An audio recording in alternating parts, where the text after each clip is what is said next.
Saya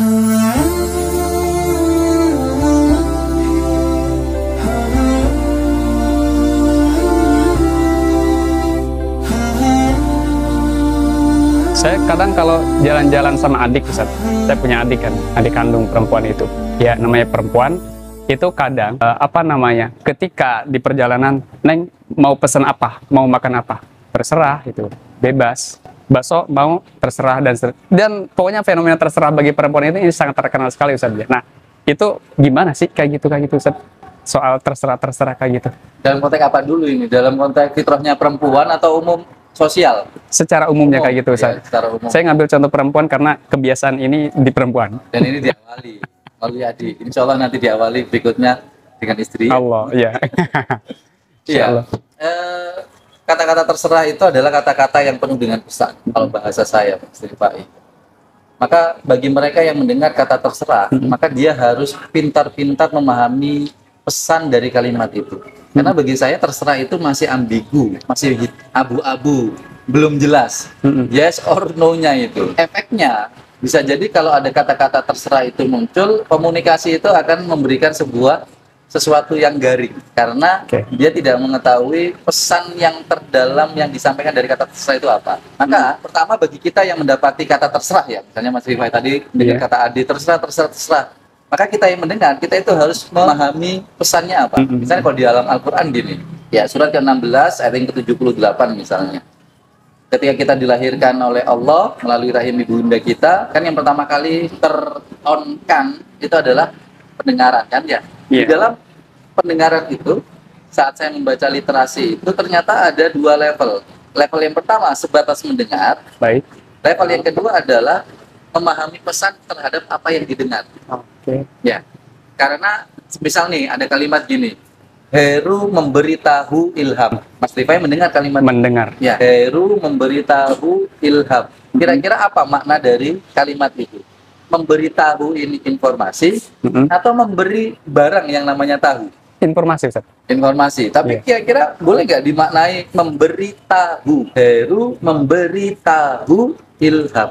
Boleh nggak dimaknai tahu di sini adalah barang? Bisa juga sih. Bisa juga. Makanya naikkan level mendengar itu pada tahapan kedua memahami pesan. Yang dimaksud dengan memberitahu ini, ya silakan dikonfirmasi. Ini memberitahu ini memberi informasi atau memberikan barang tahu ini. Maka ketika kita mendengar sesuatu dengan kalimat terserah, silahkan dikonfirm terkait dengan apa pesan dari kalimat terserah itu. Sedangkan bagi teman-teman yang terbiasa mengucapkan kata terserah, mulai saat ini jangan ucapkan kata-kata itu lagi. Kenapa? Karena membuat beban kepada teman-teman yang harus memahami ini pesannya apa. Kenapa? Kalau keduanya ini kemudian tidak baik, yang ini itu kebiasaan terserah-terserah, yang ini tidak mau menaikkan levelnya memahami pesannya, dikhawatirkan pemicu problematika komunikasi dimulai dari kata terserah. Gitu. Itu secara umum. Nah, nanti kalau secara khusus nanti pembahasan sendiri nanti ya. Oh, beda lagi, Ustaz ya? Beda, apalagi yang nyampaikan bukan adik perempuan, istri, itu beda lagi. Oh, beda lagi konteksnya. Oke, baik. Iya. Gitu. Karena memang kata terserah juga sering saya dapatkan, dan bahkan saya sendiri mengatakan terserah deh, padahal saya malas untuk melakukan atau memenuhi ajakan orang tersebut, Ustaz. Ya. Jangan kesini, padahal lagi mager. Saya lagi senang baca buku misalkan, lagi senang scrolling misalkan gitu kan. Gitu juga. Itu termasuk kayak gitu juga contohnya, Ustaz. Iya. Dan enaknya kalau kita mengurangi kata-kata terserah itu sebenarnya membuat kita itu memiliki positioning. Artinya kita itu memiliki ketegasan untuk bersikap. Dan itulah kata para motivator yang saya baca. Apa tuh? Mereka yang berani mengucapkan kata-kata tegas, dalam artian bukan kata-kata yang ambigu, maka mereka yang memiliki sikap dalam kehidupan ini. Oh, baik.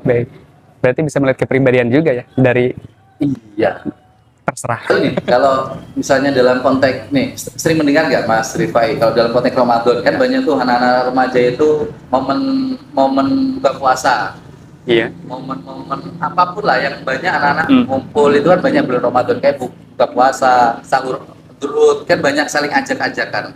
Sepengetahuan Mas Rifai sering dengar kalimat itu nggak? Misalnya temennya, bubur yuk, gini. Temennya bilang, terserah aja sih aku. Ini kan agak sedikit beda konteksnya. Kenapa beda? Kalau tadi umum, yang ini kan ada kaitannya sisi ibadah, buka puasa. Oke, baik. Pernah menemukan nggak Mas Rifai? Pernah menemukan, bahkan saya sendiri lagi, Ustaz. Jadi pelaku ini. Karena ketika biasanya saya bilang kayak gitu terserah ya di antara mau menghormati teman atau mau ngejar jamaah maghrib dibandingkan dengan awal bukber yang sering sekali menelantarkan jamaah. Ini cerdas. Saya gini Mas Rifai, saya itu melihat fenomena buka puasa. Ternyata fenomena buka puasa yang seharusnya itu momentum penuh dengan lapis-lapis keberkahannya Allah. Iya. Ya kan, kita tahu bahwasanya kalau orang sedang berbuka puasa ini doanya mustajabah. Orang yang sedang berbuka puasa ini mendapatkan kebaikan mereka yang membukakan kepada orang lain, memberikan makanan buka puasa, sehingga orang yang memberikan kan juga dapat pahalanya. Intinya banyak keutamaan momentum buka puasa. Namun menariknya, momentum yang seharusnya baik itu ternyata kok dicederai oleh aktivitas-aktivitas yang salah satunya tadi. Iya. Satu ya, misalnya nih, sunnah menyegerakan berbuka. Latar, asikan ngobrol, tetap lama ketemu sama teman-teman reunian misalnya. Iya. Akhirnya adzan berkumandang, apalagi tempatnya itu nggak kedengaran azannya. Iya. Akhirnya kan agak lama gitu ya. Sunnah itu lepas. Ada juga yang maghribnya tadi. Akhirnya bisa-bisa nggak maghriban itu karena menikmati sajiannya. Tapi yang paling banyak makanan itu banyak mubazir. Kita posisi lapar melihat makanan sudah enak, gratis lagi, maka kita kan pingin untuk makan sebanyak-banyaknya, mengambil banyak di dalam piring, ditaruh di piring, lalu kemudian kita makan. Saat kita makan, ternyata kita cepat kenyang. Baik. Akhirnya nggak habis, mubazir. Iya. Dan kita tahu mubazir adalah aktivitas yang mengarah kepada aktivitas syaitania. Iya. Sehingga, nah ini juga mau saya tanyakan, kira-kira ini dari fenomena-fenomena ini, tadi kan kebanyakan tadi Mas Rifai menyontohkan salah satunya diri sendiri. Akhirnya saya sih memprioritaskan, misalnya kalau melihat ini kurang pas, kurang mensupport untuk amal-amal buka puasa, mendingan saya bilang ya terserah. Padahal sih saya pingin untuk ya buka sendiri, sholat maghrib berjamaah dan lain sebagainya. Lebih memprioritaskan sisi sunnah-sunnah itu. Pertanyaan saya nih, sebelum nanti kita lanjutkan, di kalangan anak-anak muda itu fenomena-fenomena yang seperti itu sudah dianggap biasa, atau sebenarnya mereka juga punya kesadaran sebagaimana Mas Rifai ini? Itu yang mau saya dobrak Ustadz, di mindsetnya orang-orang ya minimal di ruang lingkup pertemanan saya sendiri. Nah, kayak gitu. Fata Morgana Ustadz ya, hal kayak gitu. Fata Morgana ini kebaikan atau keburukan? Kebaikannya iya bareng-bareng, ada ukhuwah di situ. Keburukannya meninggalkan juga sunnah Rasulullah sebagian, atau bahkan meninggalkan kewajiban sholat maghribnya itu kan. Dan tadi yang jenengan sampaikan juga membuang-buang makanan, sisa makanan banyak. Jadi kalau sudut pandangnya Mas Rifai sendiri bagaimana melihat fenomena yang kadang-kadang hitam ketemu dengan putih? Padahal kan ibaratnya kan kita tahu hitam sama putih kalau ketemu itu nggak bisa jadi abu-abu. Hitam sama putih kalau ketemu wala talbisul haqqa bil batil kan? Iya. Nah, cuma dengan fenomena yang tadi itu fata morgana, dalam artian kelihatannya ada tapi sebenarnya nggak ada tapi juga ada. Iya. Kalau untuk anak-anak muda di kalangan dakwah, bagi anak-anak muda, kan kita nggak bisa mengatakan mereka itu totalitas salah. Kita larang bukber, nggak. Maka kita ambil dulu jalan tengahnya, misalnya tetap kita adakan bukber. Nah, pertanyaan saya, prasyarat ketentuan berlakunya apa yang harus diberlakukan oleh teman-teman itu? Kalau syarat dan ketentuan berlaku, SK-nya buka puasa bersama. Iya. Itu momen banget sih untuk bertemu sama teman-teman, dan tentunya harus ada SK juga saja, biar nggak kehilangan semua kesempatan-kesempatan mendapatkan pahala dan keridhaan Allah di situ pokoknya. Kalau saya sih nyaranin ke teman-teman, biasanya dulu juga pernah di pondok, yaitu makan minum dulu, setelah itu langsung sholat maghrib, kemudian ya udah mau ngapa-ngapain juga.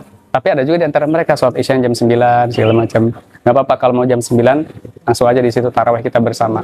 Walaupun saya kayak gitu biasanya. Itu kalau ada posisi sudah teman-teman circle-nya sudah enak ya. Sudah enak. Iya. Tapi ada yang menarik disampaikan oleh seorang ustadz. Jadi dari awal itu sudah ada sebuah komunikasi terkait dengan acara itu. Maka saya kembalikan lagi ke kata terserah tadi ya. Jika ada anak muda yang kemudian diajak, buber yuk, mau nggak? Ya terserah. Maka kita yang mengajak ini jangan langsung kemudian memberikan sebuah vonis. Nggak niat orang ini. Bisa jadi acara kita itu dilihat oleh teman itu adalah acara yang ada sisi, yaitu tadi poin-poin yang negatif tadi itu. Sehingga dia masih menghormati kita dengan mengucapkan terserah, tapi aslinya menolak. Maka kita harus memposisikan yang mengajak nih, jangan langsung kita memvonis dia itu adalah sosok yang nggak antusias, nggak tertarik, tapi ya nggak punya sikap dan lain sebagainya dengan kata terserah. Maka nanti kembali kepada poin yang awal tadi tentang sosial kata terserah tadi. Tapi dalam konteks ini, bagi teman-teman yang mengajak kemudian ada teman terserah, Maka kembali lagi prinsip yang kedua, pahami pesannya. Pahami Tolonglah pesannya. tanyakan, kenapa? kok Cari tahu terserah? dulu tadi. Ya, kamu nggak suka tak? Atau kamu ada kegiatan atau dan lain sebagainya lah. Jadi kita yang mencoba untuk memahami supaya dia itu nyaman. Karena saya yakin dia yang nggak nyaman. Kalau dia Betul. nyaman, pasti dia akan bisa bersikap yes atau tidak. Atau tidak. Maka saya Sip, berpesan sip, juga sip. kepada teman-teman yang sering mengucapkan terserah juga, tolonglah itu dipertegas. Jika memang ada dari rundownnya acara-acara itu yang kurang baik, ya kamu disampaikan. Sebagai bentuk dakwah kita kepada teman-teman itu, mungkin mereka belum paham. Ternyata acara bukber itu juga tidak hanya masalah tentang komunikasi, silaturahmi, persaudaraan, Iya. tapi masih banyak yang lain, karena itu hanya ada di momentum bulan Ramadan. Ramadan. Sip.